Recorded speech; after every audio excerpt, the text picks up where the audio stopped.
Okay, I thought I'd do a video on, we've had a lot of questions on this map, this mission with the Marianas, this Vietnam mission, kind of, when is it going to be available for the user files? When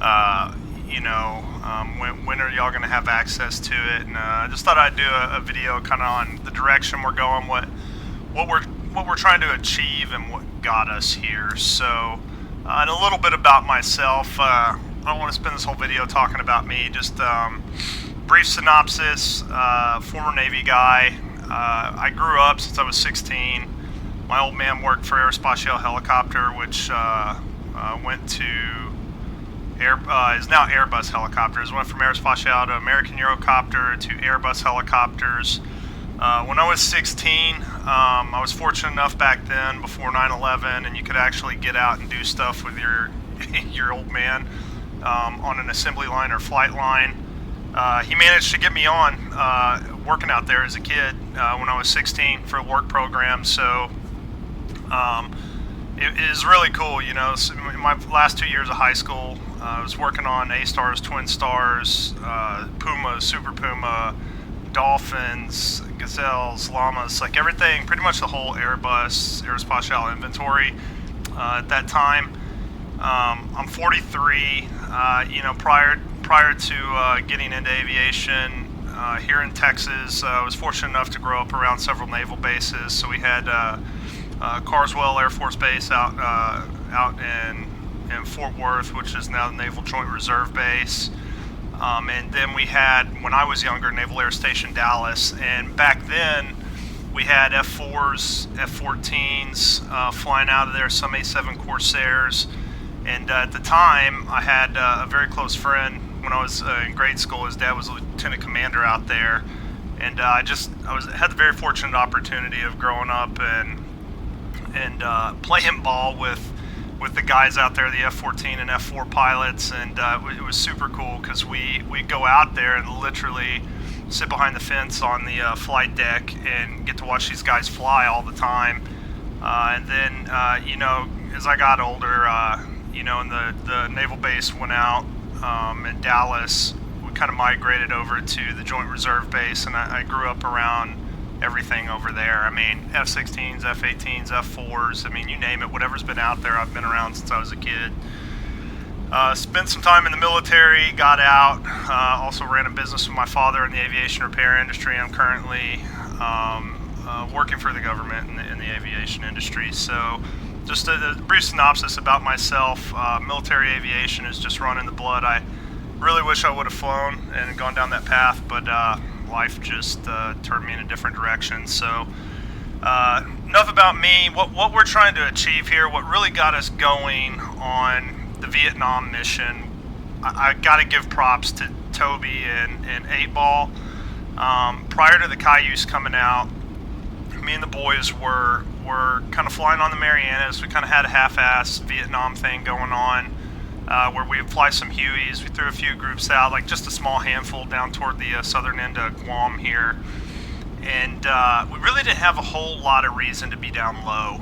We had the Bronco, which was a lot of fun, but we were up high, kind of flying with the Hornet and just kind of like a hodgepodge of DCS modules. And that all changed when the Cayuse came out and we could start marking targets with smoke. It really gave us the opportunity to start doing like real cast work, and really just kind of started the imagination for what we could turn the Marianas into, Vietnam-wise, since obviously we don't have a Vietnam map. So this desire to create a Vietnam environment has just spiraled week after week. Me and the guys usually meet up on Thursday to kind of fly. We go through phases, right? We've done the Apache campaign. A free one that was out there was fantastic. We started on the Operation Hormuz campaign, which is a co-op campaign that the three of us were flying with the Hornet. And then the Kiowa came out, and we created our own Kiowa campaign, which we still have 2 missions to knock out after the bugs get squashed after this last patch. But then when the Cayuse came out, we started divvying up our time between flying the Kiowa and that mission we had, and or that campaign we were making. And then once we were done with the mission on that, we'd jump over to the Marianas and spend the last hour and a half of flying over here with the Cayuse, just kind of having fun. And I would say probably over the last month, you've seen more videos I've been posting of us flying. We've just taken off on this Vietnam kick because we found a way to script CSAR missions, which is why the campaign or the mission has not been released yet. We're trying to perfect that, which I'll go into detail about here in a little bit. But we started our mastermind behind creating the mission is Candy, one of my wingmen. He does all the scripting and placing the enemies and all the dynamic triggers and all the stuff that really makes this happen. And he's done a fantastic job, and it's like almost weekly, monthly, if not weekly, we're kind of coming up with new ideas and figuring out how to make this more realistic. So recently we came up with the CSAR thing. I know Tet has released AI mods for the Sky Raider, which I'll talk about what I meant here in just a sec, and the O1, the Bird Dog. So what we're looking at in the future would be really cool is if, got some aircraft taking off over there. What we're really looking at is creating like an authentic, or as authentic as can be, co-op DCS Vietnam mission for free. We'll release it on the user file, where if you want to jump in and do casts with a quote-unquote Sky Raider, which is, I'll just go ahead and tell you now, like we put the P-47 in here with a Sky Raider livery, which works really well, to be honest. I mean, it feels great when flying, sounds great, obviously, and it's an official module, which makes it even better, right? So, but we want to give the player the ability to kind of choose, or players, if you're flying with friends, to go do CSAR. If you want to go do Nap of the Earth in the Cayuse and find dudes in the jungle and pop smoke for whatever, F4s, the quote-unquote Sky Raider, whatever else we got, A4s we got in the game, you can do that. We've got naval operations with the A4. Hopefully it likes to get kind of freaky sometimes when we go to the F10 map. But right now, we're out of Andersen, and this Candy found a way to take objects off the map. So we have them hidden, but what we've done is essentially this area right here of Guam is a hot zone. We've got dynamic triggers all the way down here as well. Dynamic triggers throughout the mission here that will randomly spawn NVA guys throughout here. It could be deuces with guys, it could be AAA, it could be hooches and bunkers, and we're trying to make it as random as possible so you don't feel like you're playing the same thing every time. We've created some really badass FARPs. I mean, Candy is crushing this shit.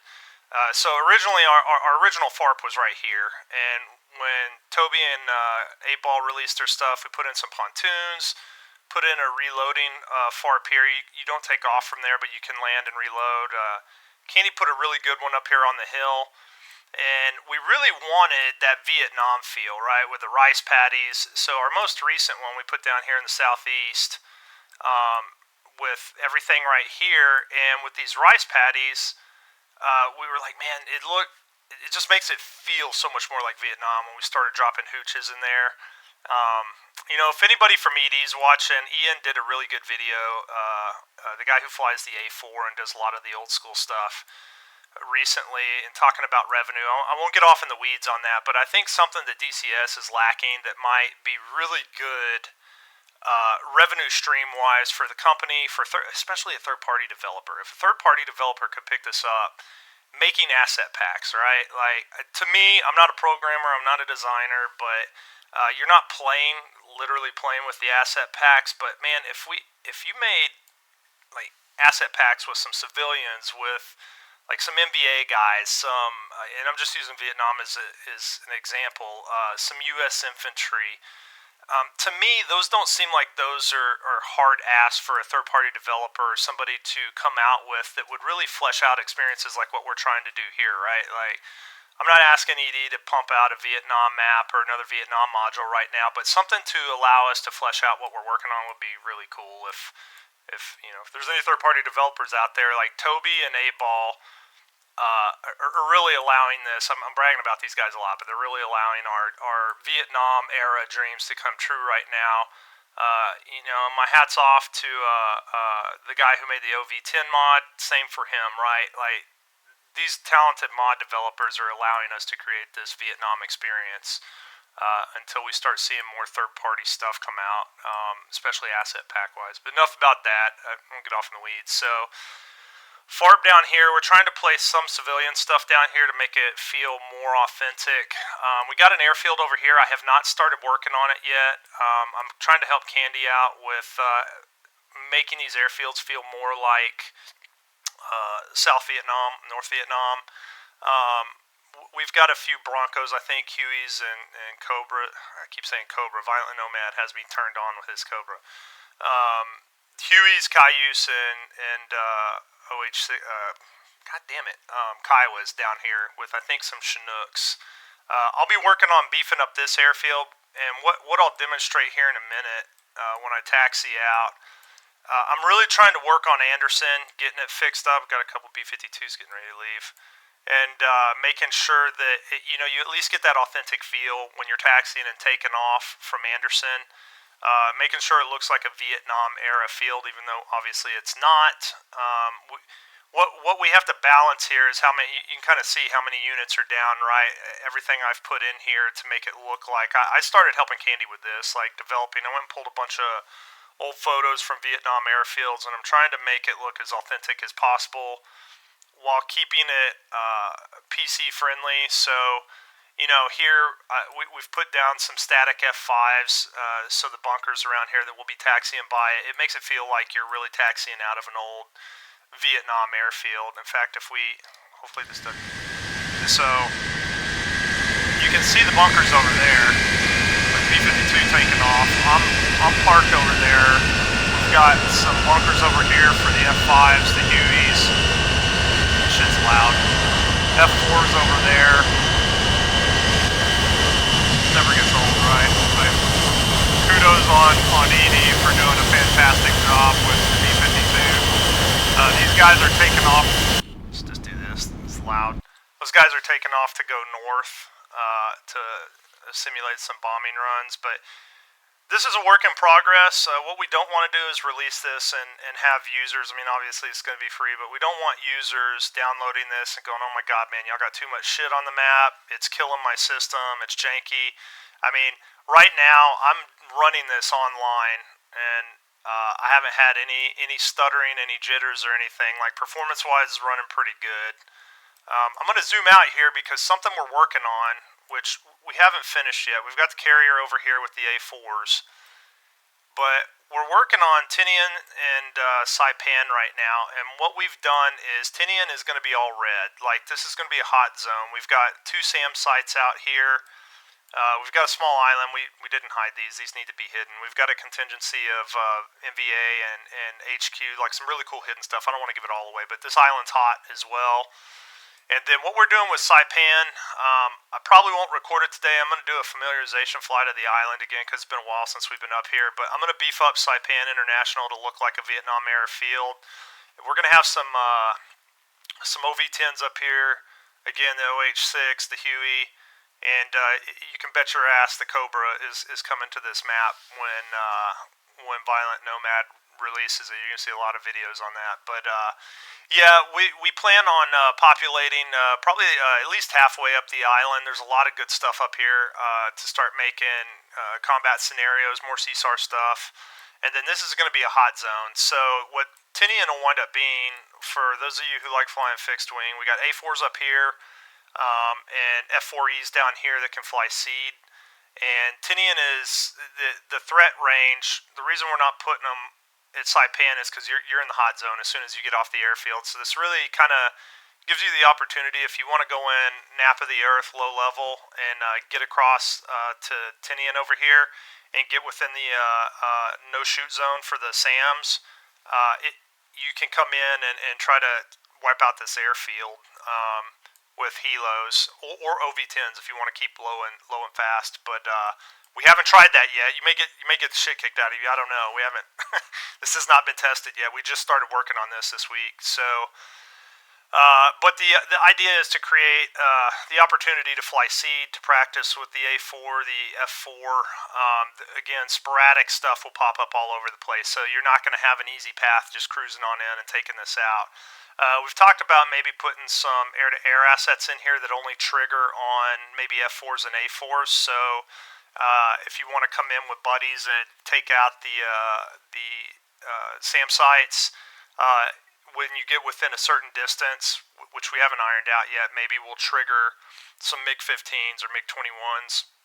Not a lot, one or two, to launch and give you air-to-air jockeys the opportunity to start working air-to-air stuff. Saipan and Tinian are really a work in progress. We literally just started this week. We'll migrate north here. There's a tiny ass hidden island out here somewhere that Candy had done something with, but forget where it's at. But anyways, we're gonna populate stuff all the way out here. Those B-52s are heading all the way out here to this abandoned airstrip to simulate a run out here. Eventually we'll probably put some stuff out here, make long-range missions for those of you who really want to reach out and navigate and get to the island and do some crazy stuff. Maybe put a tanker in here for air-to-air refueling, but KC-135, we'll replace that with a C-130. We haven't done that yet, but yeah, jump back into the cockpit here.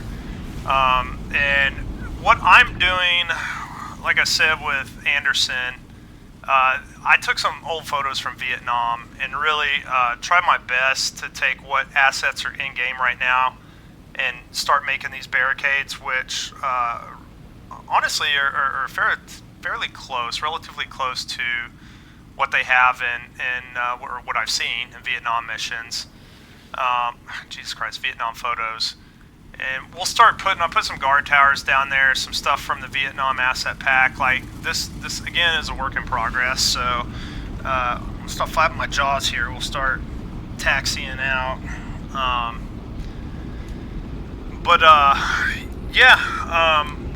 We're having a great time making this mission. Watch me screw up on taxi and just fuck this whole video by crashing. But it's been a while since I flew the P-47, so I'm not gonna sit here and pretend to be the best at this right now. But we wanted the experience when you're taxiing out, when you're flying with guys like this, you know, to be able to see aircraft. If it's not too taxing on the system, we may start putting some ground clutter in there just to make it look cooler. I know VSN has some really cool mods, right? Like the F-106, the F-104. I think even has an F-100 Super Saber. My only hesitation with getting more mods is it makes it more difficult for the user to just download this mission and go. So we've kind of stuck to just having mods on here that you can fly. However, I'm really impressed with Tet's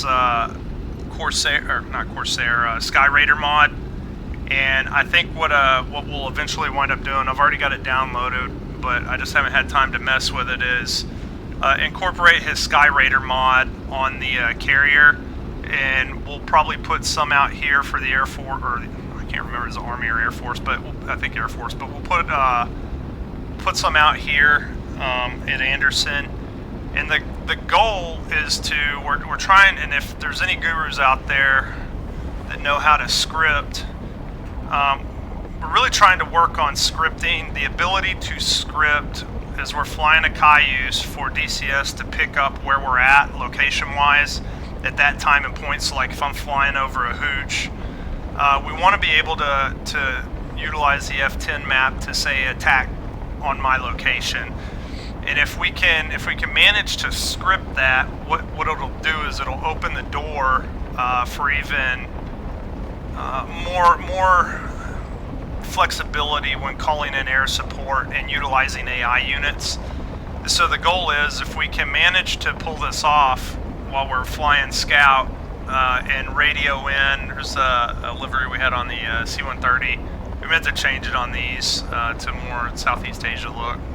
Again, work in progress, but you can see over there while I'm passing, The barricades I've got up for the helos. Make sure I'm not running off in the grass here. But yeah, what we like to do with the Cayuse and even the Kiowa, or even the Bronco, is be able to call in casts on a certain area, and especially especially with the Cayuse. If I can say, attack this location, it's going to look very authentic if you say that, and then you pop smoke. U.S. Air Force F4E. Shit, Sam hit us.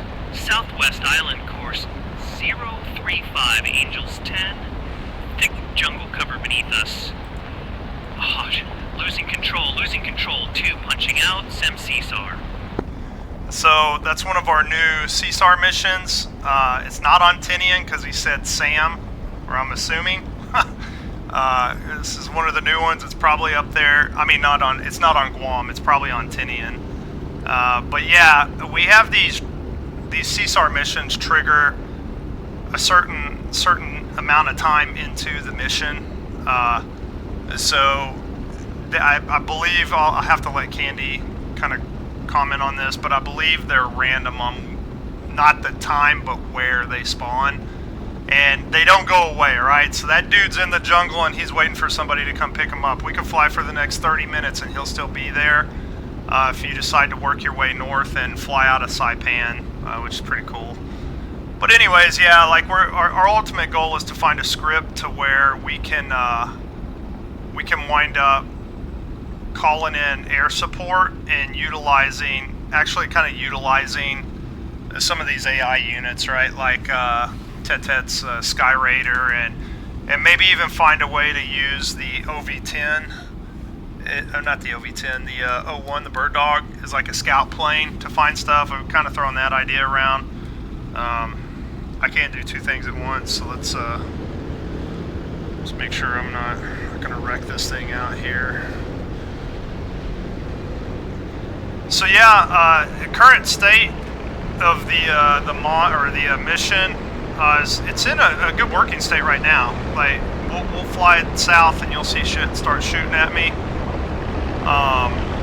And CSAR missions are active, but the reason we haven't released this yet is we really wanted to make sure things were good to go with the CSAR script, because what we didn't want to do is get it in your hands and wind up,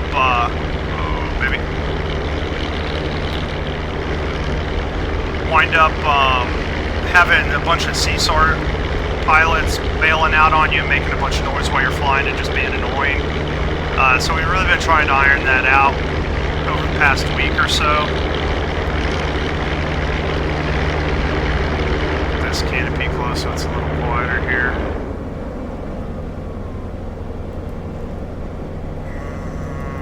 The gun's active. Get off the rudder pedals here. Kind of iron out my trim. RPM back here so I don't seize the engine up. There we go. So yeah, so again, we're trying to make this as fun as possible for all players. Air to air, air to ground, CSAR, scout, multiple locations to fly out of. You're a helo guy, fine, we got FARPs. You can fly out of Andersen if you want the visuals, which is really cool. You can fly out of Saipan and fly over to Tinian and be right in the shit, so you don't have to fly as far. Naval operations are working great right now with the A4. I love flying that. One thing I really love about this mission is you really have the opportunity in one gameplay session to fly multiple platforms, and for me, being a huge military aviation nerd, DCS really, there's a lot of questions out there about, is it a single player man's game, is it a multiplayer person? People trashing multiplayer sometimes and saying it's, there's a lot of drama out there, but for me, DCS really allows me to just maintain that deep appreciation for military history and aviation history, And you know, unfortunately, I never had the opportunity to do this in real life, and it really, I only fly in VR, and the experience for me personally, it will never get closer than this, right? And I really appreciate everything third-party guys do, ED does, and the mod makers, because at the end of the day, the guys I fly with are in the same boat as me. You know, 2 of us are former military. One of them has worked with the government and has been a flight sim enthusiast and doing stuff with this longer than I have. And you know, it makes for one of the best hobbies for us, right? Is guys in their mid 40s, early 50s. It is a dream come true, and I like being able to hop in here and fly multiple platforms. You know, jump around, get in low, and get into the shit with the guys in the helos. And you know, we may all 3 be down there, and the Cayuse, and you know, Zipper may be flying the OV-10. And what's cool, one thing I forgot to mention is if you get shot down in any plane and you bail out, and even helos to a degree if you survive, it spawns a CSAR mission. So if I were to bail out right now, it's going to spawn a CSAR mission where I land. The pilots, I believe, react to gunfire, so they'll evade. They'll try to run away from being shot at. They are invulnerable because we didn't want to make it too realistic, right? They get killed pretty quickly. But what's neat is if they go down in an area where you can actually land, they'll run up to the helicopters, which is really cool. I don't know what the distance is that they can run up there too, but we've also incorporated the Chinook. I'm not going to trash it. I love the helicopter. I grew up around it. We still have a reserve squadron down the road, actually at the Old Naval Reserve Base, that flies over all the time. I love the platform. It's just, for me right now, it's been a bit twitchy in early development. I'm really looking forward to it. Just seeing some performance increases and getting ironed out. But we do have it in mission right now with Vietnam livery on it. Get a little altitude here so I don't get smoked when we get down here in the AO. But yeah, Zipper was using it last night. I had an SRS complication that I had to iron out last night. I won't get off in the weeds, but we got it ironed out. But yeah, Zipper was flying it last night, and it makes for a really interesting CSAR helo because there's not a lot of places to set that thing down. But yeah, we got the Chinook in here, and I got to spend a moment bragging about Violent Nomad. His AH-1 Golf model has given me a hard-on. I grew up down the street, literally a few miles from the Bell helicopter plant here in Arlington, Texas. And when I was younger, they were pushing out the newer model Cobras. I want to say the Juliets, but it was some of the newer ones, and not the new. I think was it like the Zulus or Whiskeys? I can't remember. Not the 4-bladed, but the old school. And I was around, you know, my dad when they were making, or when they were transitioning out of the Golfs. We had a few of those flying around still when I was a kid, and I've got some old photos of my dad just after Vietnam with some of the old Cobras, and I just grew up. It was a fanboy favorite of mine growing up, probably because it was one of my dad's favorites, and it's just reminiscent of old times that maybe the younger generation doesn't appreciate as much. But man, I'm tipping my hat to Violent Nomad before that thing's even released, because me and the boys absolutely cannot wait to get that thing in here and start doing hunter-killer missions. So you can absolutely expect to see the Cobra at the Farbs out of Andersen, and definitely making the scene. It's going to provide some really badass experiences for hunter-killer missions. You know, I can't brag enough, right, about all the new Vietnam stuff coming out. We've got official modules, Corsair, the A7 Corsair. We got the Super Sabre. We've got the F-104 being built. We've got the Sky Raider coming. Just a ton of good stuff that'll definitely get added to this. But I guess in closing, I mean, I could sit here and rant all day about how awesome this is. We're going to try to have this out as quick as possible to you guys. Well, I'm not getting shot at here. So there's some stuff that's constantly in play, like down there on these two hills, Bunker Hill, and I forget what we call the other one. You get the shit kicked out of you if you get down there low. But we have stuff that spawns in every time just to have targets. But yeah, it's just for us. We've been flying this for, oh, there we go. We've been flying this for a long time, and since we've been working on it, and it just, man, it never gets old. Especially, I can't recommend flying enough with friends. It just makes the experience all that much better. However, if you are into single player, like right now, I'm flying solo. The boys are at work and doing other things. Makes it a little easier to kind of talk and fly. But you can absolutely get after it in solo. I jump in here a lot when they're busy. And that's where you see a lot of my solo play with the Cayuse. It's doing this random encounters, changes every time, makes the video shooting pretty good. But yeah, it's good for all players, and that was ultimately our goal, was to make it fun for us. And then we realized how much everybody else was wanting a piece of it. We're like, well, let's do this for the community. You know, we hope to continue making it better for y'all, and I'm open to suggestions. I'm open to ideas. I know the guys are too. Leave them in the comments of this video. We're active on the OH6A forum all the time. I typically, and I'm gonna say something for the shitbag that's talking about spam when I post my videos. Look, I was a bit of a retard when I started posting on the forums because I didn't know you could subscribe to a thread, and I was always like literally manually going into a thread to review what had been posted, until Candy was like, you know, you can subscribe to that and get notifications. So yeah, it's old man syndrome, I guess, which I hate to say nowadays because I'm not too old. But so the main reason I post my Vietnam stuff on the Cayuse forum, on Ted's forum, and on the Violent Nomads forum is because I know I can't be the only dude out there that doesn't know how to subscribe to a thread and realize it late.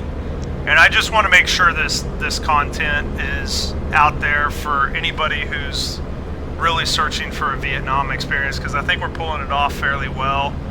And it's, you know, we kind of want to spread the love, right? So I'm not trying to spam. I don't give a shit about how many viewers I have. I'm not a YouTuber. I'm not out to make money. This isn't a monetary thing. I'm really trying to push Toby and 8Ball's hard work, Violent Nomad's hard work, and really our hard work to give anybody who likes playing DCS a Vietnam experience for free, you know, until we get that map, until we get years down the road where we actually have an official module. We're going to do our best to keep providing what we can for you guys, all the while we're having fun doing it. So I hope this video explains. A lot of people in the comments asking when this is going to be released. I'll get with Candy. We're going to try to get this pushed out as quick as possible once the CSAR thing's ironed out. I'm not going to make you guys wait. I should really say Candy. He's the one doing all the work. But I don't want to make you guys wait. We just want to make sure the CSAR is not annoying. And we want to make sure while I'm beefing up these airfields that it's not taxing on your system, and that y'all can have like a really good experience regardless of where you take off. Like our FARPs down there, the one I just flew over. Because once you get into the shit down there, once these guys start spawning late, I'll go to the F10 menu here, and you can see if you go to how many groups are on the map. Right now we've got 10 that spawned in, but that's also randomized. So we could have like 13, 15, 18, however many Candies put down here. They can spawn in, so it can get pretty chaotic down there once you jump in, and it's just a really good time. So we'll continue beefing this up again. Appreciate all the comments, everybody's feedback, and I hope this video helps y'all understand kind of where we're going and why we're doing it. This is just as much for you guys as it is for us, just because I really feel like there's a lot of people out here who like this time period. You know, the Hornet's a blast. All the 3rd gen, 4th gen stuff's like a lot of fun, but man, there's just something about the legacy era aircraft, the analog stuff, like the pilot, not the machine, that I absolutely love. Love Heatblur's F4. That's my baby. I grew up around her, next to the Corsair, the F4U Corsair, and the F4 are the two big ones for me. I grew up around 6 Corsairs as a kid. Grandfather was in World War II, and a buddy of his owned a museum out in Breckenridge, and owned 6 Corsairs, a B-25, and a P-61 Black Widow. So yeah, I was the luckiest kid in the world to be able to grow up around all this stuff. I mean, my grandfather had his house buzzed all the time when I was a kid with F4U Corsairs. His friend would fly over. So a lot of this stuff hits home with me, and I just love the fact that we can get in here and enjoy it. So hopefully this video helps y'all out. You know, if not, if I've irritated some people, whatever. Like, when are you not going to piss someone off nowadays? But yeah, we'll try to get this out soon. If you have any questions, hit us up. Hit me up in the forums. It's Devil505. Yes, it's off of. I absolutely 120% stole that off of Flight of the Intruder. 100%. So, oh, sue me. I love Flight of the Intruder. Again, can't wait for Heatblur's A6. Won't get off in the weeds on that. I've had a hard on for that aircraft for 22 years now. So yeah. All right, we'll call it. It's a long-winded video. Yeah, looking forward to getting this out to you guys.